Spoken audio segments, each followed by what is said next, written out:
Sean B Films presents the Director's Corner, and I have with me. It's your good sis, KS Rich. It's your girl, J Baby. And we here with somebody, man, another dope creative person right here from Central Arkansas. You did. I had the chance to hang out with my man and do some shooting and everything, but enough of me talking. I'm letting him introduce himself. Go ahead and tell the people who you are. How's it going? My name is Alexander King, otherwise known as a Cracked Lens 97 in the creative space. From Little Rock, which I want to hear. I like long walks on the beach. I eat fruit snacks on occasion. I don't have any real education in the arts. I got my undergrad in mechanical engineering. So a lot of this, I'm kind of, I'm like at the baby stages on these couches right here. I'm kind of like a new blood in the content scene, if you will. Okay. All right. Well, we're going to get to tap in and get to know a little bit more about this journey that you're on now, since you say you're not free. But the first thing I got to say this, y'all see I'm representing my boys. Here we go. The Super Bowl is this Sunday. Here we This going to drop. I'm thinking this dropping Friday. I'm going to make sure that this drop on Friday before the Super Bowl, because I'm guaranteeing a victory from my boys. We're going to get that ring. I ain't got no dog in the Keep on. Keep on. Keep alone. Yeah, we need to keep here. I'm gonna let y'all know, before you press record, he was over here calling like a bird. I promise you he was. Right before we started. Nah, though. Shout out to both teams, though, man. It was, this is the first Super Bowl that's featuring two starting black quarterbacks. So that's history in the making. Not only that, it's got two brothers, the Kelsey brothers. One played for a tight end for Kansas City Chiefs, and the other one plays center for the Philadelphia Eagles. They'll be the first two brothers to go in the Super Bowl. So that's another little historic fact. You gonna shed a tear or what when you watch it? But I'm trying to get this big. Nah, I'll be set aside though. I just want a good game. This is the number one team on their side. Philly was number one team on this side. Two number ones clashing. When was you the last time the Eagles won? What do you remember that day? You remember what you wore? What you ate that day? Not what I ate. I had a Philly cheesesteak that day. Oh my God. And what was I? I was here. I started here. Then I ended up going out to Jacksonville to my partner's house. So you made a whole day out of it. Oh yeah. They gonna see you in your Eagle shirt. Okay. For sure. Even after the season. Okay. Win, lose, or draw. That's what it is. Ain't no fake fans over here. No, for sure. But nah, though, yeah, that was, man, when they won their first Super Bowl, it was lit. Because it was so funny, because my homeboy, he was a Patriots fan. That's when they played the Patriots. And all week I had been hearing from everybody, the Patriots funny because it's Tom Brady. I said, just watch. We went out there with the backup quarterback. Oh yeah, what's his name? Nick Foles. Yeah. And Super Bowl MVP Nick Foles. Do y'all watch sports? I'm not. So y'all just on autopilot right now? I'm not a football fan. I'm a basketball type of girl. Really? Yeah. You used to play? Yeah. What'd you play? Mind your business. Come on now, don't be like that now. Come on now. It's been so long now. Guard. Okay, she's so humble with her. Okay. All right. So, I'm just telling y'all, go fit. I know it's a bunch of people out here, Chiefs don't do it. Go Eagles. So, come on there, I need you to ramp You from Arkansas? Hey, you like it, I love it. Okay, so how do you not a ramp that up? See, I was gonna say that we ain't got no team. Like, so how did you land it with the Eagles? We in Arkansas, like, we don't have the Razorbacks. So So I'm gonna try to spin this in 2 minutes. That's a great question, because I wonder that all the time. It's a lot. It's actually a lot of Philadelphia Eagles fans here in Arkansas. Yeah, my best friend won, Maceo. And what it is, because we don't have a team, now, the surrounding teams are the Dallas Cowgirls. Oh, okay. Yeah. The Tennessee Titans. Mm-hmm. Those are the only ones. Then you got the Houston Texans that's a little further south. Yeah, the Rams, don't it? Huh? The Rams? Rams, they over in Cali now. They in L.A. Oh, goodness. Yeah. So that's what we got around us. Mm. And I'm trying to think, is anybody, South Carolina don't have any. Well, you got the Panthers. The Panthers in Carolina. But, that's over there on the East Coast. Mm-hmm. Florida got the Buccaneers, but that's a little ways away. So like right here, immediately by us, you got this Dallas and Tennessee. I mean, my brother, a Tennessee fan, can't do it. Damn sure can't be no Cowgirl fan. They got a lot of those in the family. Here you go. Yeah. I'm glad. I hope my dad don't watch this. Okay. I get a lot of slack from everybody. My the Dallas fans, I was like, y'all just keep hope alive. Man, 30 years and counting. Yeah, I don't like silver and blue. I don't like that color combination. But yeah, I just wondered where that came from because a lot of people be all over the place with their sports. But it's just for me, it was Donovan McNabb. Well, first I seen Cunningham when he played. It was always. Philadelphia has been one of the teams that just about throughout their history, especially like since the 80s, rolling on up to now, who have featured black quarterbacks, starting quarterbacks. So that was one of the things that had me gravitate toward them because you had Cunningham, you had McNabb, Michael Vick. You know what's crazy? Jalen Hurts. The only 2 NFL games I've seen, it was a McNabb and a Vick game. I saw McNabb when he was on the Eagles. When he faced, where are the Rams before that? St. Louis? Yeah. So I saw the Rams versus the Eagles, and then I saw Mike Vick versus somebody in Kansas City. That was a long time ago, though. Yeah, I never thought about that. Yeah, I guess I did see them 2 play. So not to mention that it was like Philadelphia produced a lot of great, and they always been the underdog. I like an underdog. Mm-hmm. They was up until their last Super Bowl that they was in. They hadn't won one. They had been to 2, lost both of them. I wish I knew more about sports so I could argue with it, but I'm gonna let you cook. He could be talking BS and I wouldn't know. I'd be like, yes, sir. No. Nah, for real. They went back in the 80s. They lost that one. That was the first time they made it. Then they lost to Tom Brady in 2004 with McNabb. They lost by a field goal. And they turned around and Nick Foles beat Tom Brady. And now Jalen Hurts had a chance to go against Mahomes and knock out Mahomes. Golly, bro. You said that with confidence. Go ahead. Nothing. You did. I mean, we've been talking a lot about football. Yeah. Ask a question. I think that's my fault. Yeah, ask a question. But go Eagles. Anywho, let's flip it back. Let's get back on script, get back on topic. And we want to learn a little bit more about your journey, man, your style, what brought you into doing photography and being creative and stuff like that. Because not only do you do photography, I've seen some of your reels and videos that you're doing and stuff, man. And I want to tell you, man, you got some dope stuff. Appreciate you. We done that pop locking and whatnot. Yeah, for sure. So I'm going to turn it over to you, man. Tell the people, tell us about your journey. The start of the creation journey. Okay, so I'm sure y'all have heard of YouTube and whatnot. My cousins and I, my sister, we used to make movies on YouTube back when we were in elementary. This was back this is back when a million subs meant that this person was famous. Back in the day on YouTube, you made it once you had a banner at the top. Y'all remember that? Yeah. That was like, okay, they really got it. It was like Ray William Johnson's. Those were the, people like that, Daystorm, stuff like that. So we used to just make short films, scary movies and stuff like that. But I really didn't tap into the photography scene until 2019. And I was sleeping on my cousin's couch because I was up there in Fayetteville for college. And essentially, I had to wait for my apartment to open up, so I had to sleep on somebody's couch. Shout out Clifton. Clifton let me sit on his couch, and I didn't have my PlayStation, I had my laptop, I had my phone, and my sister's camera. So what I would do for fun, after I got off work from Walmart, I'd go outside and I said, okay, I'm going to give myself 10 steps.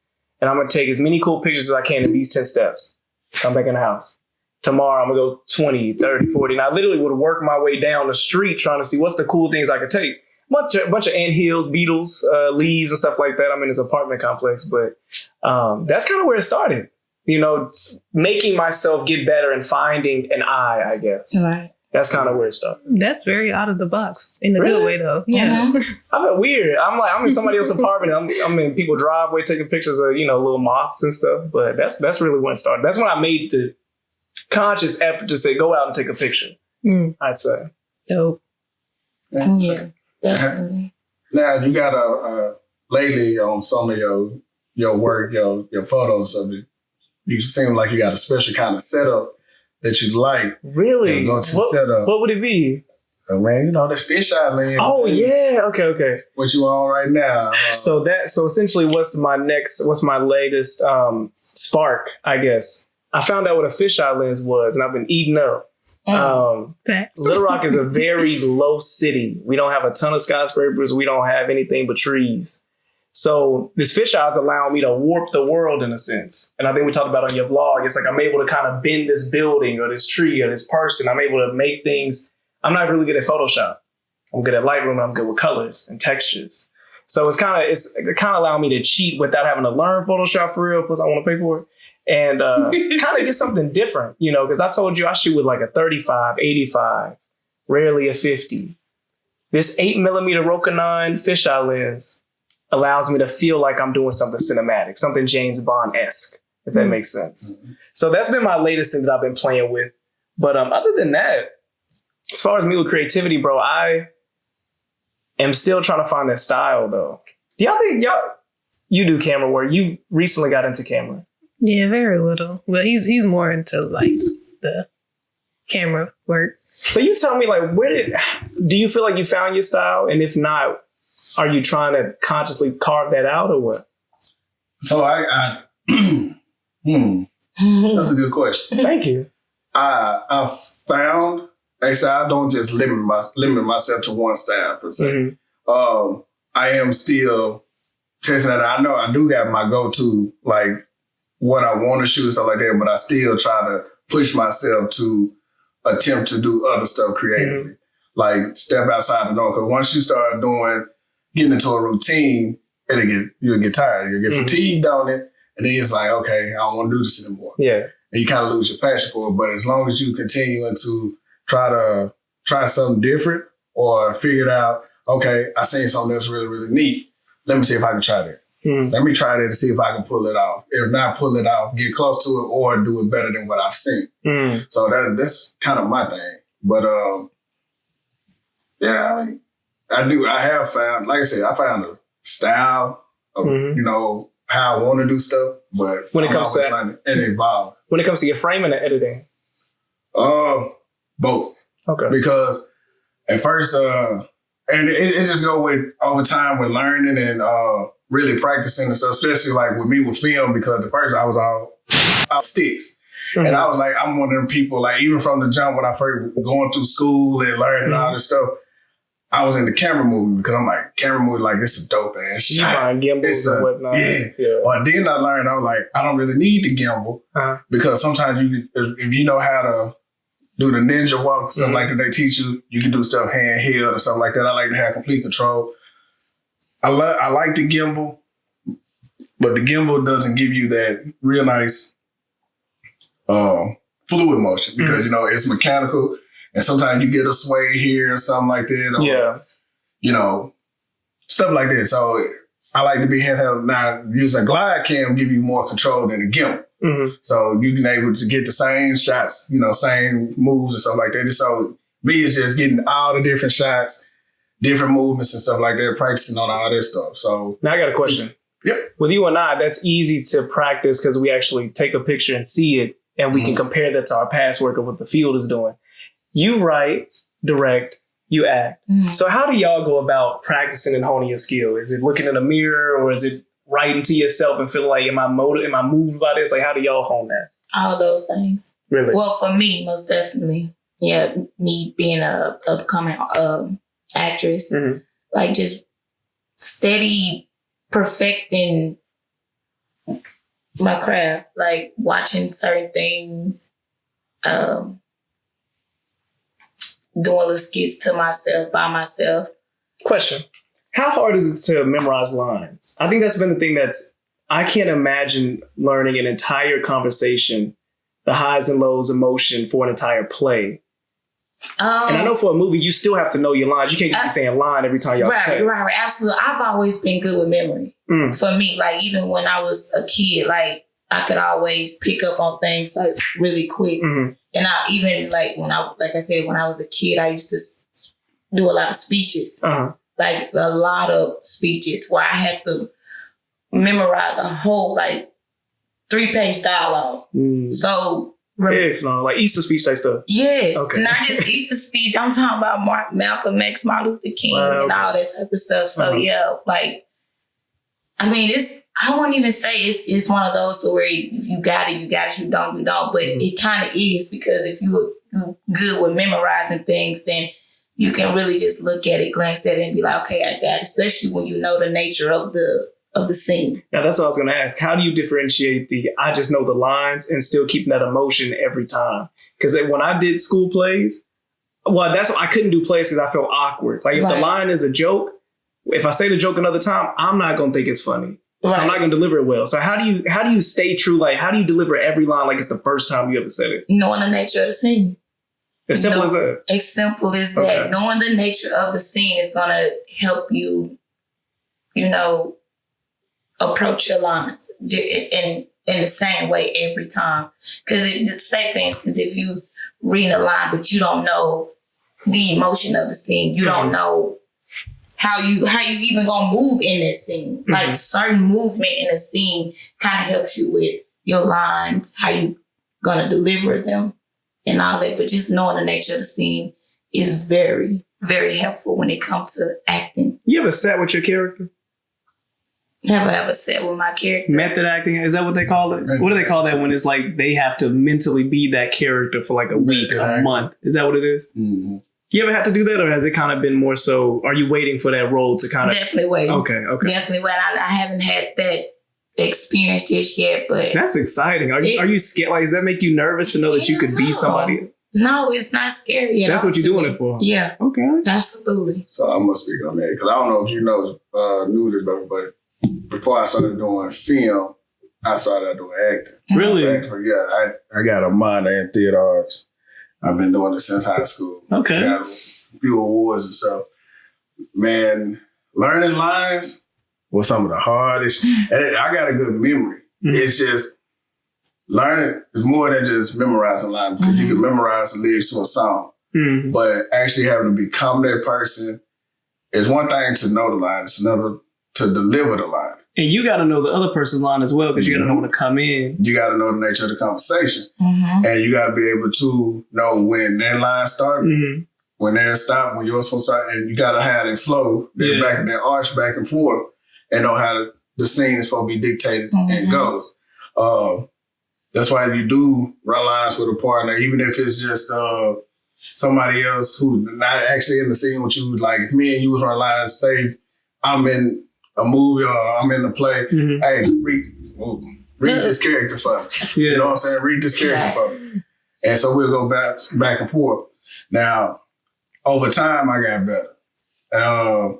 I started off small and I was like, man, trying to memorize all this stuff, man. Yeah. You get one of them scripts. Now, it's intimidating when you get to lead, especially if you get a big role. If you got a smaller role that doesn't have as many lines, but if you the lead and you got to carry the show, but they allow you to kind of, the script is malleable to a way where I don't have to get exact every word said, but as long as I get the message depending on what kind of play it is. Because if you're doing like a period piece or something, imagine if you're doing a period piece. Maybe like Shakespeare or something like that. And you got to know the language. You got to learn the beats, the rhythms, all that stuff. So it's like... So we got two actors. Question. My bad. That question be coming to me. How rare is it for y'all to find that synergy with somebody where every time you get paired up with them, there is no script, there are no words. We're in the moment, we're in the zone at that point. Have y'all ever found a partner like that in your acting career thus far? No, not for me. Okay. Not for me. I haven't did much work like on a professional level. I have, but I haven't. Okay. So with me, I ain't gonna lie, I've had some sucky partners. Yeah. So it's kind of like... That's making your skin thicker to know that you gotta show up. It does, yeah, because it kind of puts the weight on you. Like I have to deliver because the person that I'm dealing with is not. So I have to create this whole scene for myself. Right. Yeah, but I would say I have worked with Keith Harper. He's pretty dope. He's a person that I can actually say that that kind of helps me. Mm-hmm. When it comes, like, he gives that energy off to where it's like, oh, it's kind of intimidating a little bit. But yeah, he's definitely... He gonna make you work for it. Absolutely. Yeah, shout out to Keith. And what about you? Because the first time I found out that she does anything filmmaking, writing, directing was at an award ceremony, which was shocking to me. I just showed up to take photos for the event. She up there giving speeches on like, this is why I deserve $1 million. I could say the same about you, though. What you mean? Like with your photography, because I didn't know you were like into photography like that. Oh yeah. I mean, chilling for real. Hey, nah, but you be killing it though. Thank you for that. So how do you like? I heard one song. Kendrick Lamar had this one song where he was writing, and you heard the ball crinkling. Nah, that's not it. Scratch it. Write a bar. He did that in the song to show that I don't have a ghostwriter. This is me giving y'all all these lines. How is that process for you? And how do you know when you got it? How do you know when this ain't some BS? Man, that's one thing that I've been trying to work on, especially like in this new year, is that perfectionism and trying to release that when it comes to writing. Because it's like when I have an idea that I want to get out of my head, it's like I want it to be perfect that first time. But of course, it's not going to be perfect. So at that point, I just have to like get it out of my head just so I can know like figure out the direction that I want to go into. And then once I find that direction, then I'm pretty straight from there. But I think the hardest part for me is just like actually getting started. So once you get the ball rolling. Well, yeah, once I get the ball rolling and like I have a story that I'm like really passionate about, it's just like ain't no stopping. And to side note that even when you feel like you got a masterpiece on your hand, it's the audience. You just never know what their reaction is going to be like. Because I could think my stuff is the dopest thing ever. You feel what I'm saying? But when you put it out there to the world and you get their reaction, matter of fact, that takes me back to that film that Netflix did with Malcolm and Maria. I think that's what it was called. The black and white one? Yes. That was the dope. That was so dope. Like, I loved everything about that. And he was just going on and on about the critics and how they felt about his movie and this, that, and the third. He thought it was a masterpiece. Hell, I think Maria at one point thought it was a masterpiece, but they wasn't feeling it. So you really just never know if your shit is perfect enough for everybody. It could be perfect for you. That's just the risk we take as actors, as filmmakers, all of the above. But I mean, it's like a 50-50. Now, the worst part is, I don't, this is a random fact about me. I'll battle rap every now and then. Like, y'all watch battle rap? Okay. Sweet 16? It's all right. Do y'all watch that battle rap? Yeah. You heard of Danny Myers? Probably not. I battled him, people from the URL. But I'll randomly do a battle rap or whatever. Can we see these battle raps? Yeah, it's on YouTube. I'll send y'all the link. Gotta see. We're going to drop the link. Yeah, I'm going to plug on my ish at the end of it. But, yeah, so I've had to where I wrote a bar. I can't wait to perform it. I do it. I let it breathe for a little bit. That was not a room shaker. Like, everybody. It's just awkward. Bro, I'm hearing the static on the mic. I'm like, yeah. So I come to the next bar. So I done definitely been through that where it's like, I thought that was going to slap. Yeah. My thing is on that though, is one technique I learned is to step out the way. Like I will pass the script along to some other people that I can trust that's gonna tell me, like, hey, this is pretty good, but hey, work on this. I done slid some stuff to KS. She done told me this is good. Hey, try this, fix this, same with a couple other people, Mike Day and a few other people. And I've even gone to the point where I would slide it to a few actors too, just to see their feedback if they were to perform or something like that. And then I get it out, collect it out back, and then I go make a few changes here, that. Let it roll, and then put it out there, and then people are like, that's just a technique I learned. I've never been one to like, let me go and rush this out here. Yeah. Because like you said, you could think you got the best thing since sliced bread, man. And then you put it out there, and then you're tucking your tail trying to go the other way. So now I'm like, so to save myself, I learned to humble myself at an early age. Yeah. And, let me check this out for you. When you get time, read this one. I even do that with like speeches and stuff like that. Anytime I'm getting up in front of a group of people, or like even now we're doing these talking head videos, I pass it along, what I'm finna say on this to, hey, does this flow? What you think about this? Right. Does this make sense? Something like that. So definitely pass along and get some feedback. Absolutely. I see a lot of people out here now, especially in the film community, people who start now, people take the first script that they got, take it, run, like put all their chips, push all the chips to the middle of the table with this, and then you put all this work in and you got 100 views. Mm-hmm. Now, sometimes you got to get out the mud. Sometimes you got to build the catalog for that, though. Yeah, but if you do it the right way. You do it the right way. Now, if you got some stinky doodle cheese, then you know. I've definitely taken photos off my page because I looked at it a month later and I'm like, thanks. I've done that too. That wasn't it. Yeah. I'm like, you know, let's archive this real quick. Now, I got a question for the room because this is my first time here. First time really getting to know y'all for real. Believe it or not, this is only the 4th time him and I have been in the same room together. Oh, yeah. Believe it or not. So the energy, though. The energy. Right. So I had a question, and her and I went to college together, so I'm familiar with KS Rich. KS Rich. She a thug for real. Good. So my question is... y'all thought I was playing. I told y'all I can't. She be all quiet. I've never seen that side of her, so don't ruin my vision. Freshman year, she was in the hallway, getting lunch money. She was going... I'm kidding. Hey, look. She got a reputation. Look, she shook me down, man. We were going she got you too? Yeah, I'm like... You can have it. Hey, why y'all put me out like She's this? not denying it. That's a good part. I had a question though. What are y'all's, just so I can kind of frame my questions later for y'all, because I know you got topics. What are some of y'all's idols? Not even idols. People you look up to as far as you study their craft, or you look at them as being like, that is the pinnacle of my medium. And not saying that you gotta act like them or write like them or shoot like them. But you nod at them. Like, if you were to meet them, you'd be like, we have a really good conversation. I'm going to go ahead and say, just because it's a young black man that's not too much older than me, I'm going to say Ryan Coogler. From where he started to where he is now. Starting with a small, well, it was small to them. There was a lot of money to all of us. You know what I'm saying? I ain't never had a project that big, a couple $100,000. But you go from that to writing and producing and directing one of the biggest movies for the Marvel Cinematic Universe. So from where he went from Fruitvale Station to Black Panther, yeah, I definitely say he won a nice little stepping stone. Yeah. Just to see it, then he's a young black man at that. So for his path. So what about with creativity and style? Who is he still in that same vein?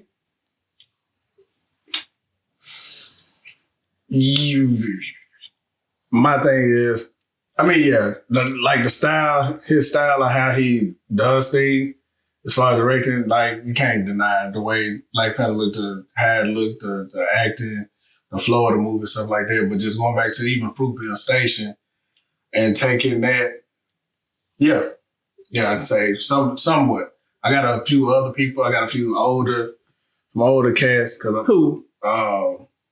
I'm a Hitchcock fan. Okay. Go all the way back.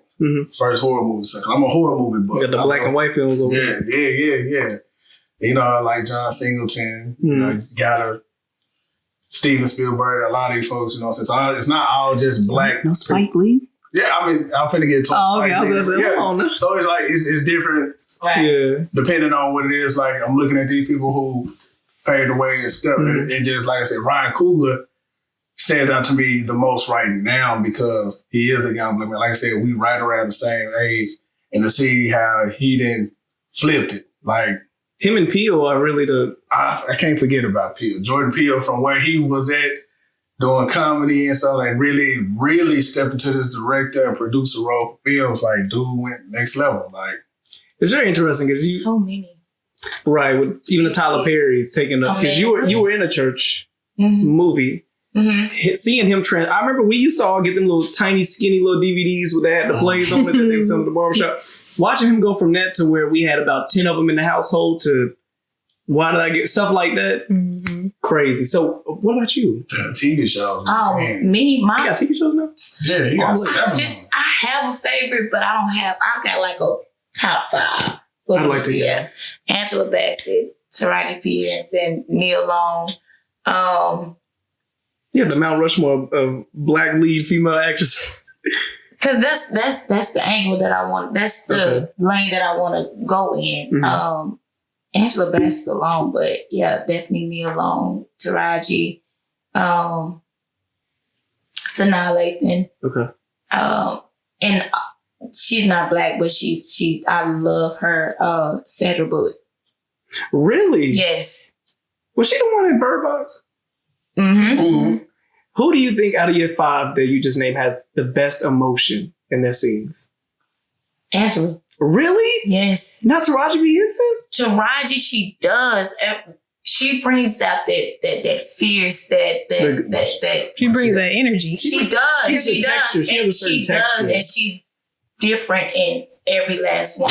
Like it's not just she gives. It's like she gives a piece of Taraji that we've never seen in each project that she does. You know what I would say? But on just to pick back up, when she said Angela Bassett, I kind of agree with her because of the catalog. Yes. Because of the roles that she's been in and the different types of roles she's had to play. Question.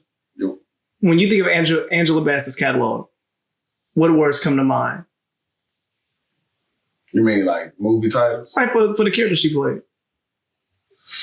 We think of resolve. We think of strong, aggression, stoic. With Taraji, very emotional, very wild, very almost not silly, almost sloppy in a good way. Exactly. Almost like you're doing too much, but this is how people really act. Exactly. In these situations. That's like a far cry on like, that's interesting that you brought up that catalog because I've never seen Taraji in Hidden Figures. That was a very serious role. That's my favorite. And that was one of the things I was like, I'm glad that Taraji did one of those where she. That and what was the action movie she had where she Proud Mary. To see her in other roles outside of what we deem as the hood classics and stuff like that. To see her, I mean, you love those, but just to see her range, that's the word to test that range out. Taraji is one of my favorites because what movie really stuck out with me, it wasn't Baby Boy, it wasn't Proud Mary, it wasn't the ones that she's most toply known for. It was the Benjamin Button movie. I forgot she was in that. Yes, that's when I was like, this woman is dope. Like, she is my all-time favorite. Like, she definitely is because she was playing somebody's mother. And then her accent in the movie alone was phenomenal. And me personally, I don't even think I could keep a country accent like that. I was just about to say accents will ruin for a long time. She did it throughout the whole movie. Somebody's accent came back through in the movie in The Harder They Fall when my man British accent kicked in. It just what's the old buddy do? Daniel Craig in Glass Onion. Did y'all watch that on Netflix? I have not seen it. Did y'all see Knives Out? Where he's the sleuth detective, kind of like a fake. What's the other detective movie? Man, I thought I'd be watching movies, but y'all be watching movies. Oh yeah, shout out Movie Guys Podcast. No, but that's accents can be the most distracting thing if they're not doing it well. And she did that. I was like, I just gotta know what thing about it. And then she had her partner Brad Pitt. Like Brad Pitt is a dope actor to me. I love Brad as well. I like Angelina Jolie. Like I have a variety of favorites, but Angela Bassett and Taraji P. Henson are my top. Okay. 2. How about you? I would have to go with Issa Rae just because. Oh my God! That's my inspiration. Yeah, like her as a writer, as an individual, filmmaker, like her mind is dope. Yeah. Like that woman has the dopest mind ever. Like when she came out with Insecure. I was a fan. I was a big fan. I definitely liked her journey. I do too. Because she started on YouTube. And like when I first saw her YouTube series Awkward Black Girl, I was like, wait, hold up. Like somebody else out here is like this. It's like me, awkward and black, like and a girl. Like, so that's what really drew me to her was like her content and like her stories are so like relatable for young Black women. So that's what really like touched me and drew me to her. I'd have to go with Issa Rae. Okay. She's dope. Yeah, and I can see that. Like her being one of your your favorites because she's not just an actor. She's a director too. Like, she's a creator. And she's not one note. Like, that show had the emotion, comedy, drama, suspense, the cinematography, sex, just the variety. We in heat. I'm just saying, like, she gave us that rawness. Hey, time out. She gave us that raw. Like, that everyday type of relationship problems and trying to find yourself. Like, she gave us that. And then they was doing it at a young age. It's another show that I like outside of Insecure, Boomerang. It was like a spinoff of the movie Boomerang. I think Halle Berry was like the director, and then she had her hands in it or whatever, but they was doing it at an early age. They was some successful Black individuals, and they was doing it at a young age. And that's another show that I think y'all should go check out. It's called Boomerang. They got 2 seasons, but yeah, it's dope too. Okay. But Insecure is hella funny, hella dope, Easter egg shit. Agreed. Thank y'all for that. They kind of gave me a better understanding of where y'all come from as far as like. I got one thing to say about Insecure. Shout out to the Dooms, man. I actually got to visit it. It was really dope when I was out there in California. And I was in the neighborhood. My sister actually stayed over there with my sister staying in LA. And I'm sitting back and I'm checking out Insecure, and I'm like, oh, that place looked familiar. Yeah. And I'm looking at the name. I had to go through and look at some pictures that I had too from when I was out there. And I'm like, shut the fuck down. Hey, that's when they shooting. Hey, they shooting. And, hey, yeah, that's another. I didn't mean to interrupt, but that's another thing about Issa Rae too. She's one of those people that uses people around her to do her projects, uses the places. Yeah, kind of remind you of somebody, a few people, you know. So, hey, gotta respect her for that. That's a good little tangent. Okay, cool. Yeah. So let me get up in this. And we was doing the vlog, and you were giving some tips, some information for the folks. And we was talking about carbon copies. Yeah. Let's elaborate on that. Carbon copies. I think I was talking ish. Yeah. I was probably like, can we curse on here? Yeah. Oh, shit, yeah. I had to stun on it real quick. Yeah, come on, pull it back up. We're gonna talk about it. Let's talk. You remember how the convo started? Because I know how I feel about it, but you know, if you feel like you can frame it. I know we was talking about it because I asked you to give people a tip, and you were just showing like how you could do your own style, do your own thing without, with everybody borrowing from each other without actually becoming a carbon copy, trying to make something your own, add your own twist to it. Nowadays, you got people who just carbon copy it straight. Yeah. I think for me, in that vlog, I think I was talking about my tactics of how I shoot. And a few minutes ago, I said that I haven't found my style. But if I ask somebody that look at my page, they say, I love your style. So other people see something in you that you might not be able to see on the surface because you're searching and trying to do something else and you already have an idea of what you want to come across as. You've already made your imprint on people. Absolutely. So I remember on that vlog, I was speaking to, now I'm new to the creative space. I just moved back from Fayetteville to Little Rock. So I'm meeting new people, it's a young space in a city that's not so young, Little Rock. We have a lot of young. I like that. I do too. That's very profound. On top of the head too. But we have a lot of young creative people that are hungry. And I say all the time that Little Rock is stuck in 2005. Whether it's infrastructure, whether it's creativity on a big scale for the people that have the capital to do so. Right. We don't even have Riverfest anymore. Like it's little stuff like that when you've been growing up here. For instance, the one bar downtown that play R&B at the library is not there anymore. So you have these little pockets. Even as I'm going into my young adulthood, there's no place to cultivate in Little Rock as a young. Before you can put black in it, as a young creative. At least I can't find it. I haven't seen them. It's places like this. It's places like Rock Street Market.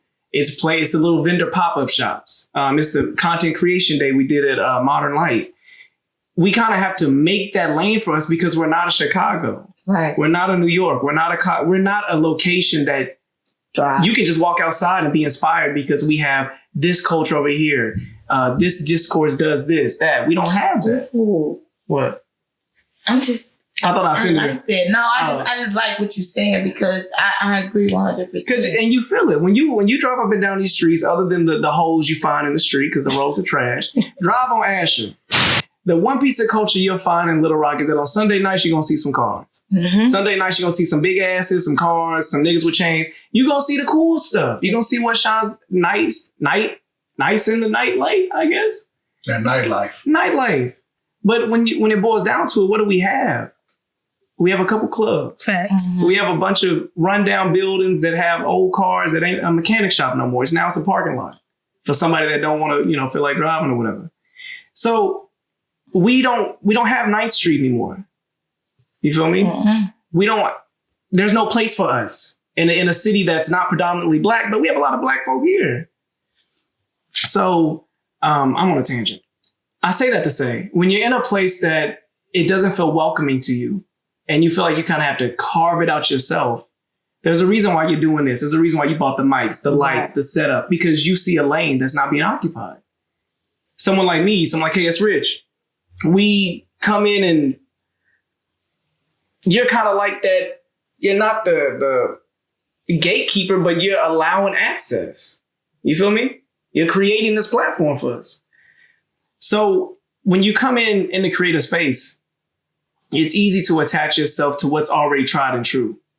So when I was reading my carbon copies, I'll see videographers. I'm not to say any names, but if it's a videographer, you do music videos. We gonna get the guns. We gonna get in the parking lot. We get some cars. Man, that drives me. Yep. And all I'm gonna get my Sony Alpha. I'm gonna get a 50mm, and I'm gonna go download some LUTs for my Adobe Premiere.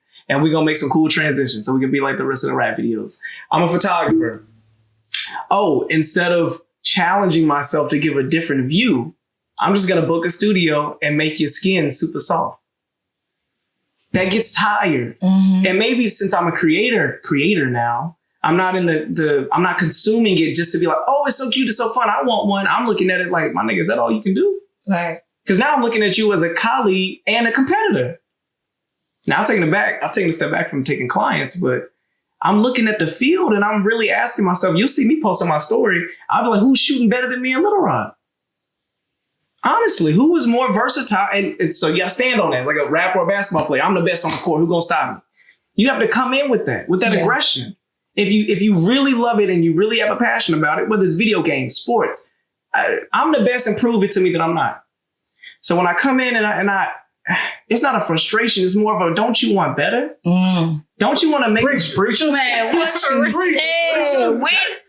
When are you going to stop and say, like, I want more. I want better. Yeah. I want everything that I put my hands on to be blessed, to turn into gold.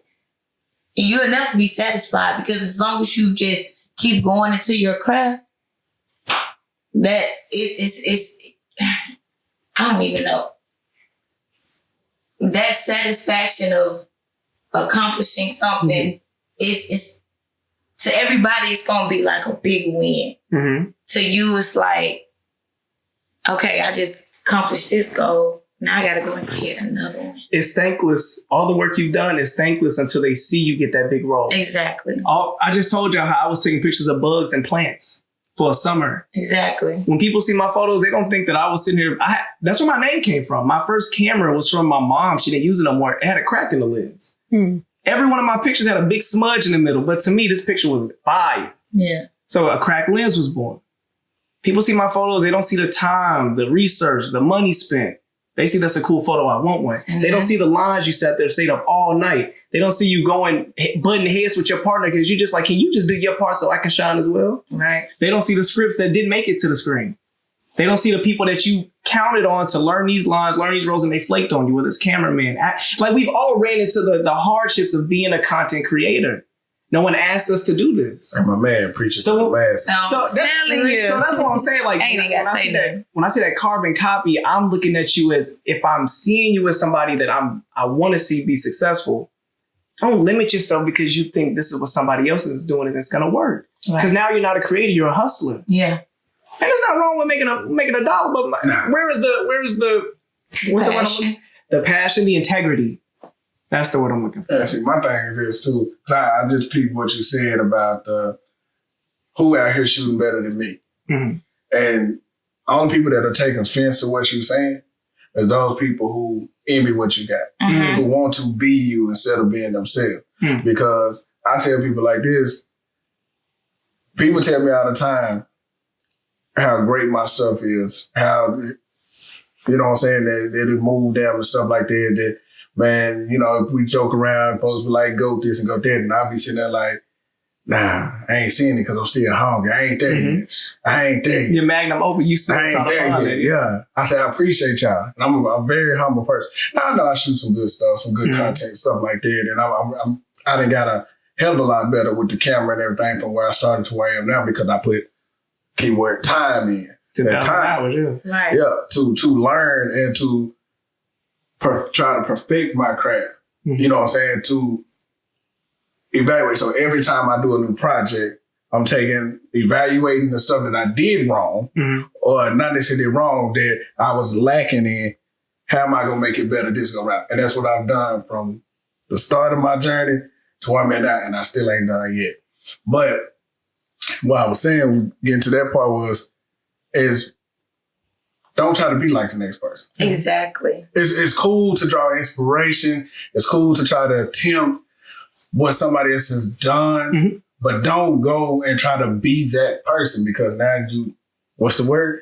Carbon copy. A carbon copy. And it's going to turn into envy. Now, then it's going to tell everybody going to be looking at you like, oh, man, he trying to be like such and such. He biting his style. You know? Damn. So many of the shoots that I've done is literally me and my boy Xavier. You know Xavier. Literally going, oh, I saw this photo. We could do that. Prime example.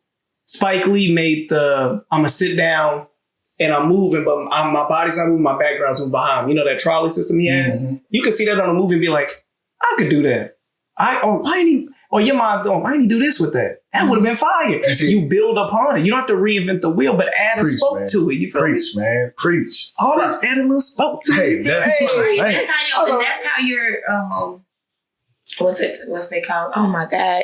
Creativeness. Exactly. That's how your image get put out there. That's how you become you. Like you said, ain't nobody shooting like you. Cause you are you. Yeah. Ain't nobody shooting like KS Rich. Cause she KS Rich. That's how you create your own stepping stone. Like people get offended when people talk like that. Don't take it to offense. Cause at one point in your life, ain't nobody gonna be stepping like you. Nobody. Cause another thing is to me too is, you know, just about everybody around here that pick up a camera and do video, they're videographers. They shoot music videos. Sean B don't shoot music video. Not that I don't know how to shoot a music video. Not that I'm not capable of shooting a music video. It's just that the type of videos that a lot of the people around here want is not what Sean B sees. That's not my creative. I can't be creative with it. Because I'm not about you waving no gun at me and my camera. I'm not about all that smoking. I'm like, bruh, you know, a million, not even that, a million people have done this already. Right. How can you set yourself apart? Let's do some stuff on we might not have a budget like Kendrick Lamar or J. Cole or Kanye West, but let's get creative like that to really push it, to come with some actual visual stuff.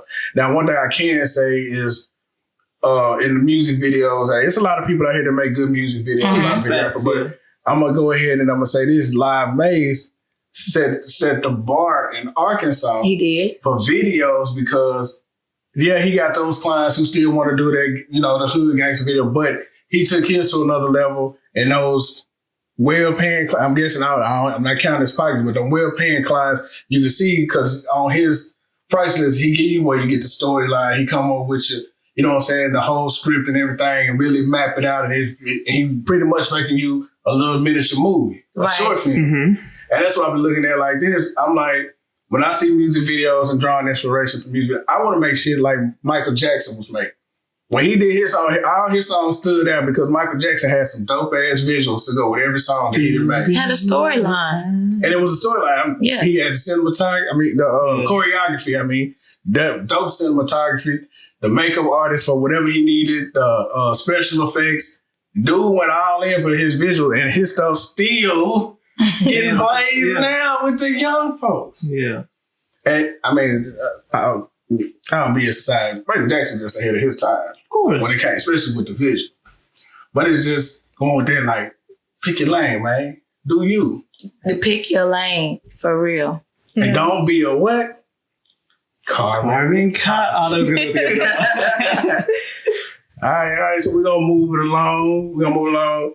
Case, you got a question for us, a topic for us to discuss? Yes. For our trending topic, we're talking about the TikTok ban that they're trying to impose on the entire United States. Fire. It's just So basically, U.S. government officials, they banned like TikTok from any government issued devices. And so now they're trying to pass a bill to ban TikTok from the entire United States due to national security concerns with China. Since TikTok is okay. Now I thought old buddy Trump was trying to get him out, and then an American company bought them this U.S. sector so that they could keep it in the States. I mean, now, so this our friends apparently, like over the last couple of weeks, like they really been turning the pages on this. I'm trying to get this stuff done because I actually, when I was out in L.A., not this last summer, summer 2021, I actually rode past the TikTok building. I was like, oh, okay. Really? Where's it at? I forgot which part of LA we were in, but it's a big building. Mm-hmm. It's a huge building. So they got the big TikTok sign on it and everything. So I was like, oh, okay. I was talking to myself, I said, damn, I got everybody out here, though. Y'all ever have something go viral? Nah, not yet. No. I'm not on TikTok. So. I really just started actually posting on TikTok. Now I get on TikTok. I spend hours on TikTok watching everybody else, but I recently just really started posting and getting comfortable with posting. And it's so easy to get views, bro. I have no media presence on there, but I'll post something just to see what views it get, depending on certain hashtags. 1,000 overnight. I got 3,000 followers on Instagram. I can't get 500 views. Not that I care, but I mean, if you're just looking at the numbers, that's a totally different game over there. Yeah. Oh yeah. Because Megan Bryant, shout out to her. She in my web series, but she's a huge TikTok person. I think she got over 1 million followers on TikTok. Yeah. Was she? She from here. She from here in Little. She got a lot of followers on Instagram too. But she do a lot of inspirational quotes and stuff. So she's very open to letting the world see her. You know what I'm saying? What she got going on. Like she's a very active person. She do modeling, acting. She's a cheerleader at UALR. So her reach is like very broad to where anybody can. And she do I know when I was talking to her, we had when I was asking her about her content, because she do a lot of the spiritual stuff. And she was just like, she had got into that mode where she started getting closer to God. And then, You know what's crazy? I've had one friend, aside from the most views I'd have never been a part of was this, I do this gaming podcast, Weapon Wheel Podcast. We got like 140,000 views last month. And then I think a couple weeks before that, 70,000, 60,000. But I think we just hit an algorithm type stuff. Mm-hmm. My friend Allie has her own swimwear brand, Brown Skin Swim. They got like over 600,000 views on TikTok. But I don't know what she did to do it. Well, I mean, that's what I'm wondering. Like, what do you think that is? The thing about it is... the sound. Oh, she put the sound on it, and that sound was like trending, I think. Yeah, see, that's the thing about it. In order for you to really, you got to be like, because there's the people who constantly go viral, they figured out their niche. Because it got to do with the sound, it got to do with the time of day, the hashtags, the type of content you post. You got accounts that literally update you with that. Like, these 10 sounds will make your video pop. And we just I done had some, like, I done got a couple thousand views on certain videos and stuff on TikTok, and I got some on Instagram where I get right at 1,000. You know what I'm saying? And me, it's like, I wasn't I'm posting just to keep, say, hey, my account not dead, it's still moving and stuff like that. But if I was to actually be one of the people to push it and like constantly push it, because one thing is too, you gotta be following the algorithm and you gotta be posting like crazy too. Yeah, engagement. Yeah, because the engagement start coming up. TikTok will see that, okay, or Instagram see, okay, they are posting reels, dropping reels, and TikTok they telling you, hey, post more reels because you get that traffic. The impression. Yes, the impression, man, them impression. It is 750K. Look. Support black business is all I'm saying. Amen. But yeah, so you do that. Like, now I did do an experiment with them myself after my cousin them did it with their Instagram page, because they went from, and I like to use the word organic, because you got some people who go out there and spend a band to get 100,000 followers. I know a couple robots. I know a couple, because you can tell who do it, because you got 130,000 followers and subscribers, but 200 likes. Sometimes less than that. Lord.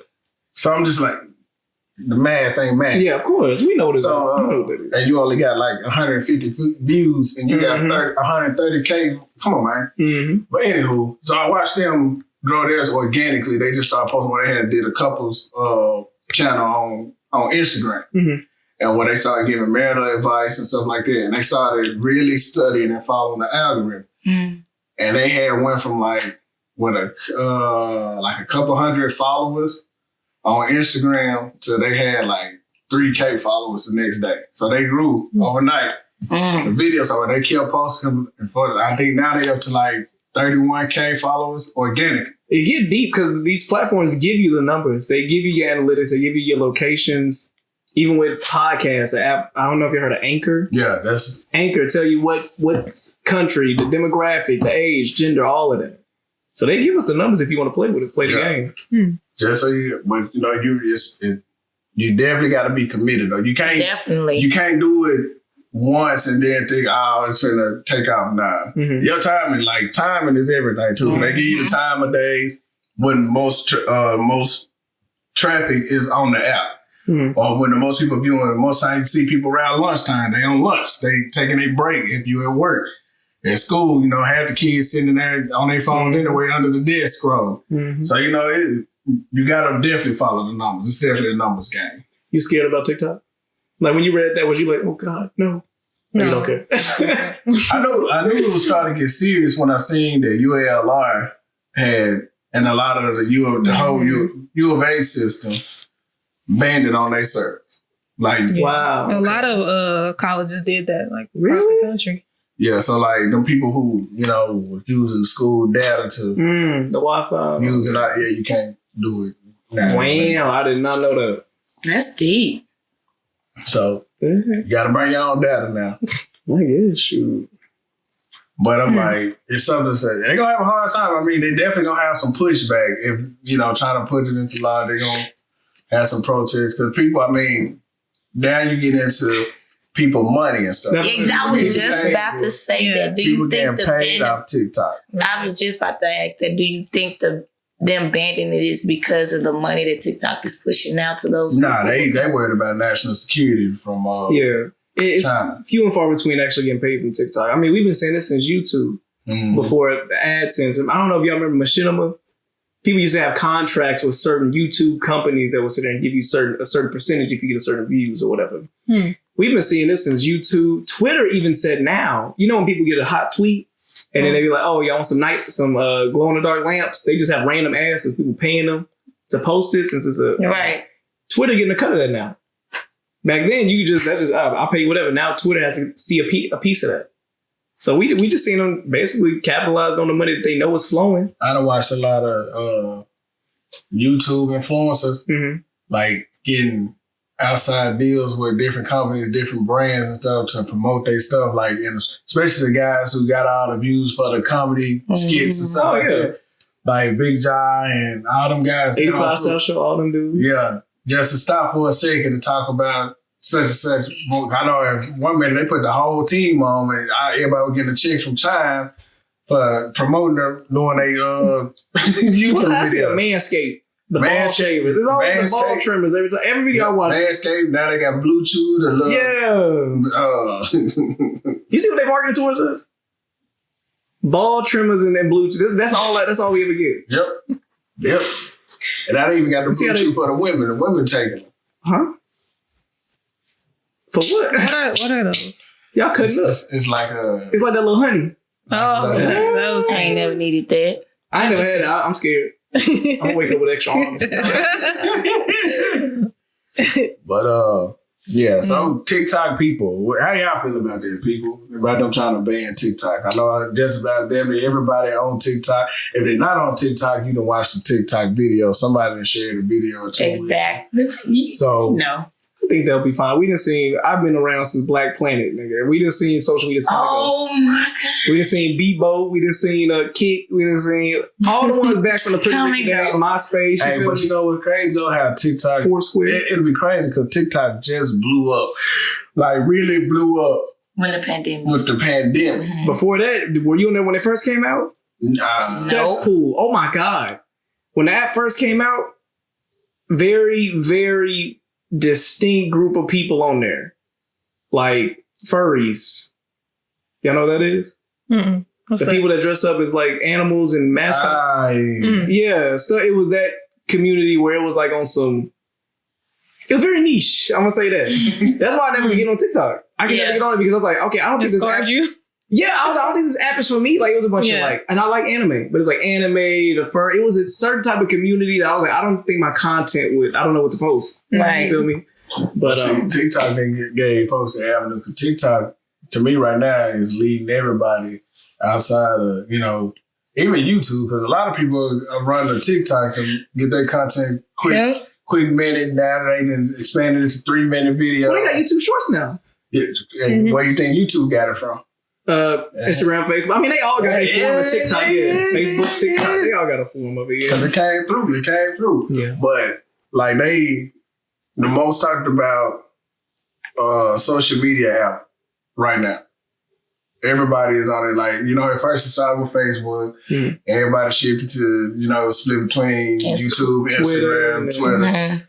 Well, it was Facebook, Twitter. Then we got Instagram. People started really gravitating, pulling toward all the YouTube content creation and stuff.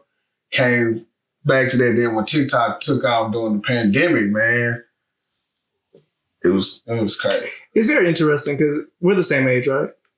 25. How old are y'all? If you feel comfortable. 96. Oh, you 1 year older than me. 3 Can y'all sound like y'all geriatric? Like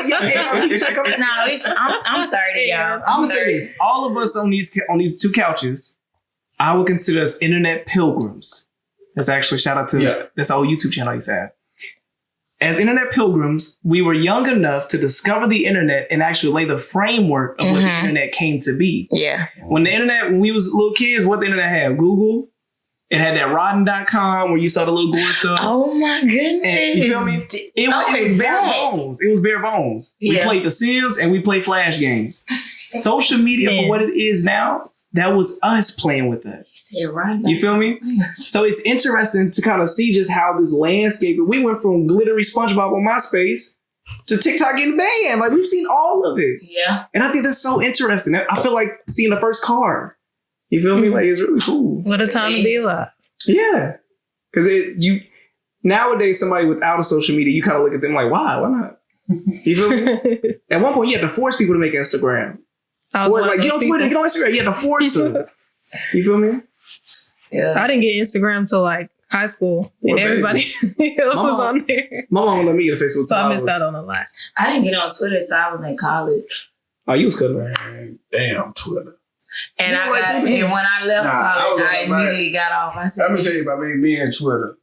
I was on Twitter, man. I had stupid number of followers, man. And I just got so tired of it because it's like I chose to not stop and tweet every damn thing I was doing in my life. And I chose to live life.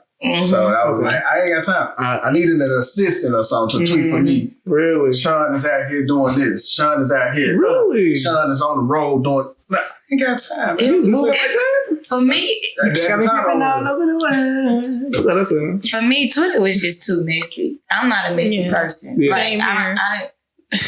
I got on Twitter twice and got off both times. Yeah, like I just feel like it was just too messy. Like Instagram, Facebook, like you can really block a lot of stuff out from just, being messy. But Keep in mind. Yeah, I was on Twitter after dark.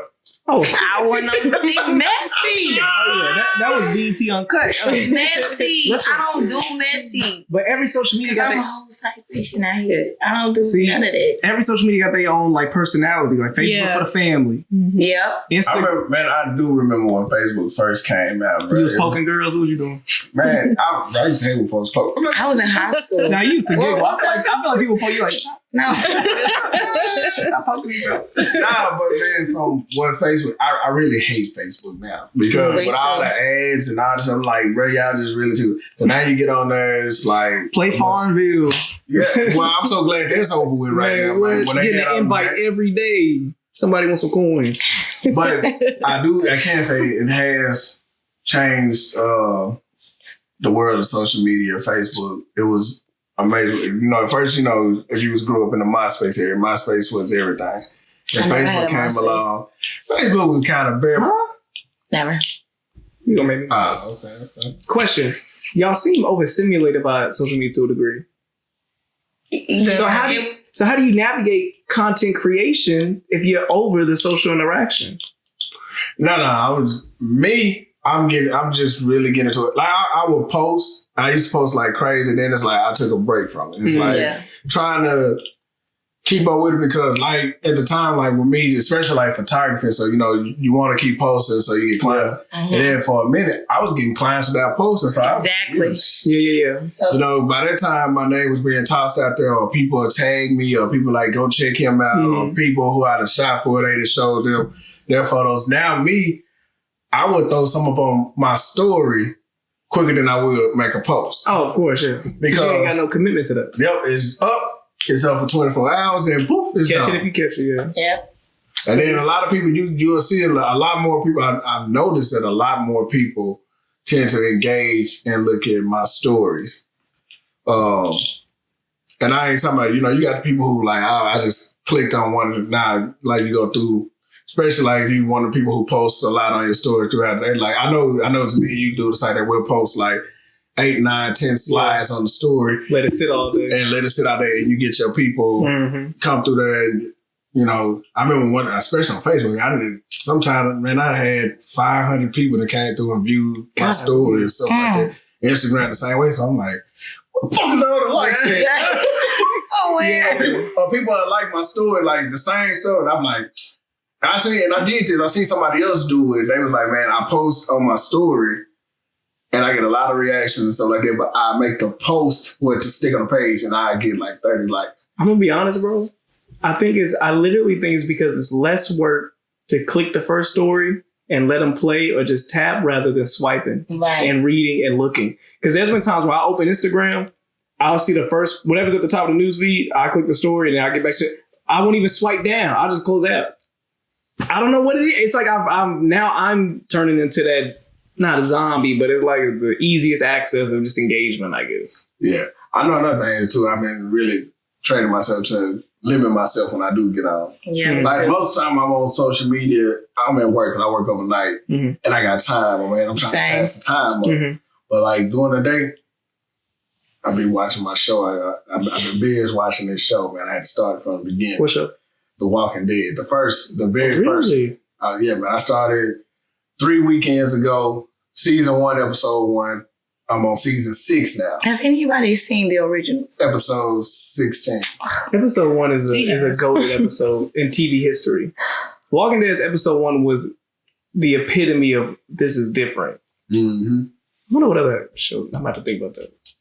I'm a movie guy. I'm just amazed. Like, this is my first time watching because I caught the spinoff series because I got on, just because I didn't make the time to actually sit down. And by the time I actually wanted to make a conscious effort to catch up with The Walking Dead, they was already on like season 3. So I'm like, man, that's a lot to try to go catch up. Yeah. Then they came out with the spinoff series. So I was like, I'll just catch this one right here, and take off with it. But I was like, I want to know where they started from. Man, since I done went back and started this, I've been amazed by the storyline.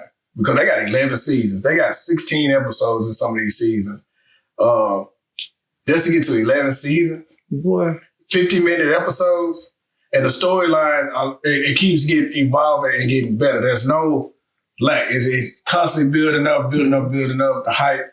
And they know what they're doing, man. I'm just like, they having flashbacks to this person's experience with the same situation over here, leading to such. I'm just like, whoever the hell this team was of writers that they had, they did their job. Because that's a lot of work, a lot of different storylines from different people, different groups trying to keep all this stuff together. Not to mention you got several, not just one spinoff series. They got several spinoff series. And they got a web series, the Walking Dead web series too. They're dealing with a whole different group of people. So I was just like, I'm really amazed. The cinematography, the acting, storyline. Speaking of cinematography, I had a question for the room. I don't know how much time we got, but I did have a few questions for y'all. And I wanted to know, what is the most inconvenient thing about making a film that people don't realize and think about? Other people's time. That's scheduling. Really? Okay. Oh my goodness. Especially if you have a big project with a lot of people. He could tell you about that. I love the cast. No, I get I that. love everybody. I don't know it because I'll be like, I'll be a little late. Fam, My little late gonna be a little late though. I ain't even gonna it's care. 5 minutes. You know, the crazy. No. You know, sometimes I just said, okay, let's meet at 5 p.m. They don't show up to 5:45, 6 o'clock. I'm like, nah, I'd be a jerk if I start charging. You feel me? But okay. So that's my thing is this. If you let me know, and I ain't talking about sugarcoat BS, man. Hey, man, I'm about 5 minutes away, and then a whole hour would have passed by. By that time, you probably be there sitting there by yourself. But as long as you communicate, like, hey, you know what I'm saying? I did have somebody like, bro, I ain't gonna lie, I just woke up, man. I missed my alarm. All right, cool. Well, we're gonna do this. I'm gonna work on this till it go back to it. As long as you communicate with me, we can make it work. Otherwise, I'm like, if it's too far out, if it's a certain time of day, you know, dealing with golden out, something like that, especially shooting outside or something. Or I got somebody else who on a tight schedule. Like, hey, we just got to come back and do this again another day. Reschedule. Communication. It's one thing that I tell everyone. That you get along with me the best when you communicate. Now, so you more so on the facilitator. So what about you with the acting? What do you feel like when you come into a set is the most like, it drives you up a wall and you feel like, how do people not understand this? Or if only people knew that I deal with this all the time. At the top of your head. I'm not just acting, I'm a mother. I said I'm not just acting, I'm a mother. Okay. So with that being said, a lot of my time is limited. So the time that I do give to other people is precious. Yeah. You know what I'm saying? But I do understand, like, if we got a project that we're working on, like, my time, me being there on time is very important. But at the same time, like, I'm running around too. Yeah. I'm running around just like y'all. So, yeah, other than that is nothing. Okay. You saying time as well?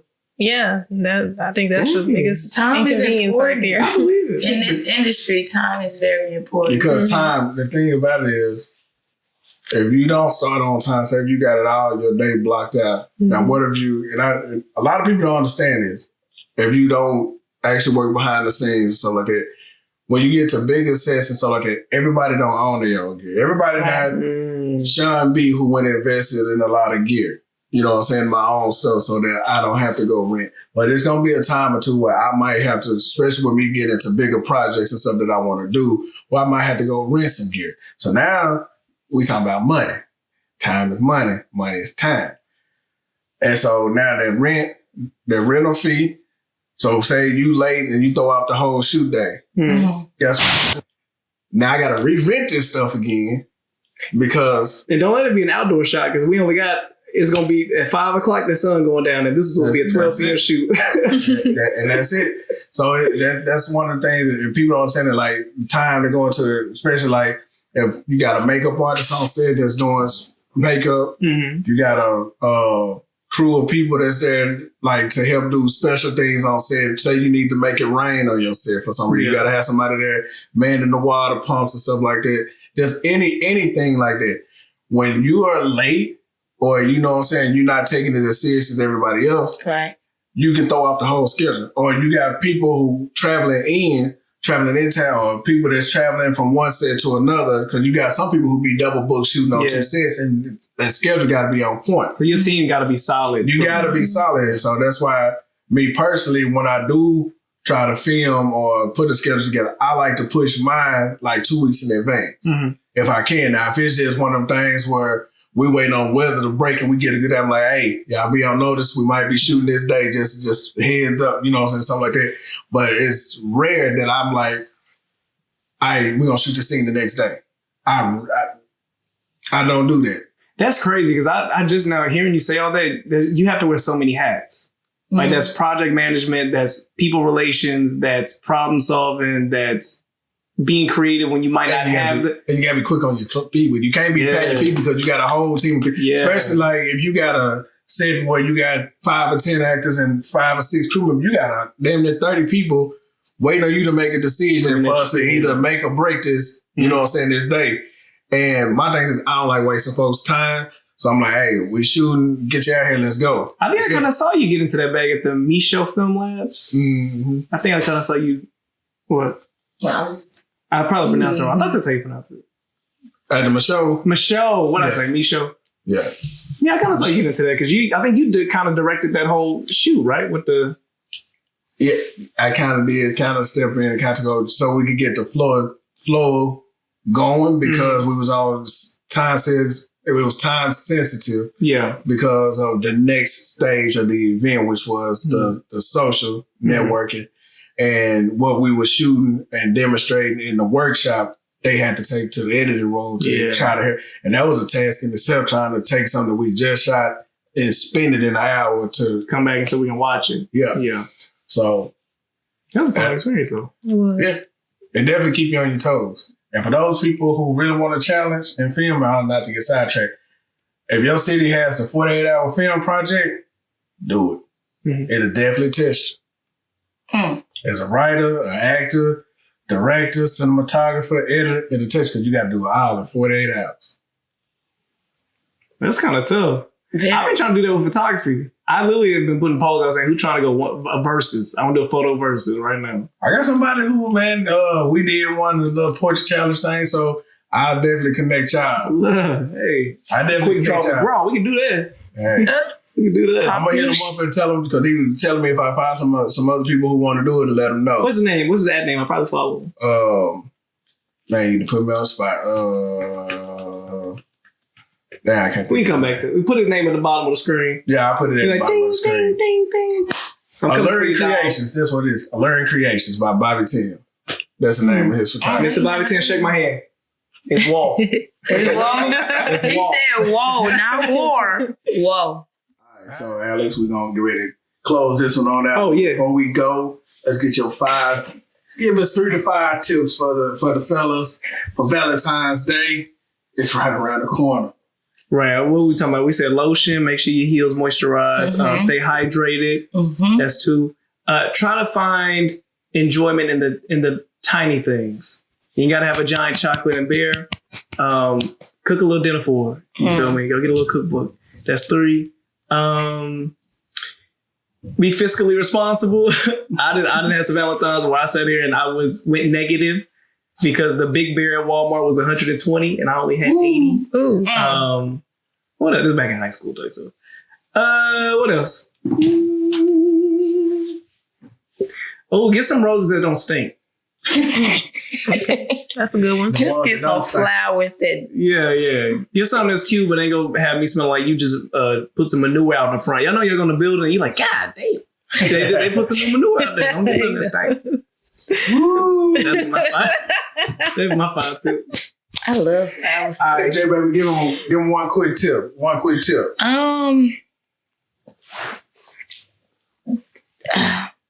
Sometimes less is more. So don't try to overdo it. Let it be sentimental instead of like money all the time. Like, because that can carry you a long way when it comes to trying to get to know somebody or being with somebody. So yeah. And listen to a cheat code throughout the year. Keep a list of tiny stuff that they like or they're exactly. That's so easy. Yeah. They could be like, dang, I really like those shoes. Take a picture, put it in the back of your phone. Just pop up with it one day. Or the nearest holiday. If it's Easter, nigga, go give them Converse. Mm-hmm. Hey, KS, you got one? I would say communicate how you feel about Valentine's Day. If you don't really care for it, let your partner know. If you do, then cool. I think that's the truth. I think that's a scam. Like, don't do They're like, nah, I don't care. But if you don't do it, they're gonna be like, what? I didn't get caught up. Speaking from experience, man. I'm thinking the household. Yeah, we don't care about Valentine's Day, and now it's a long day. I'm just saying that because me personally, you think so? Yes, it has happened to me. Maybe I'm different. I don't know. I could be. I guess. Hey, I think KS said she's different. Y'all better check it out. But And she got socks on.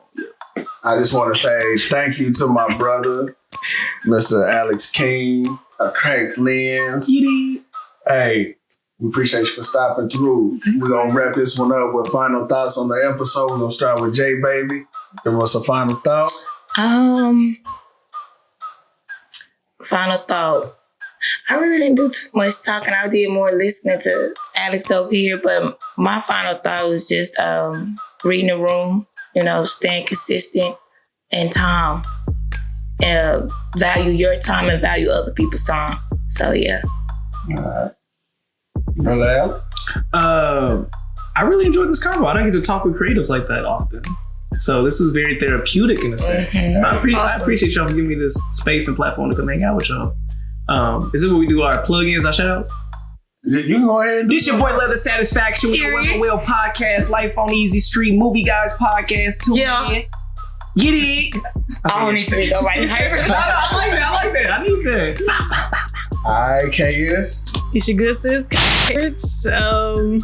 All I can say is be blessed and be a blessing. Mm-hmm. On Valentine's Day. Hey. She wrote that on her hand. That's crazy. Why she was like this what she said. All right, my final thoughts here are is R is both of them. Yeah. Hey, create a lane for yourself, man. Yeah. Be creative. Give us some more creatives. Hash it out. Build a lane. Build it up. Build up your community. If you're in a small creative community like us, give us some other folks that help build it up. Build your community up. You ain't gotta always run to the big cities. There's plenty of resources, plenty of other people that can help. You guys can push each other along the way. And please, let them voice your opinion about that TikTok thing.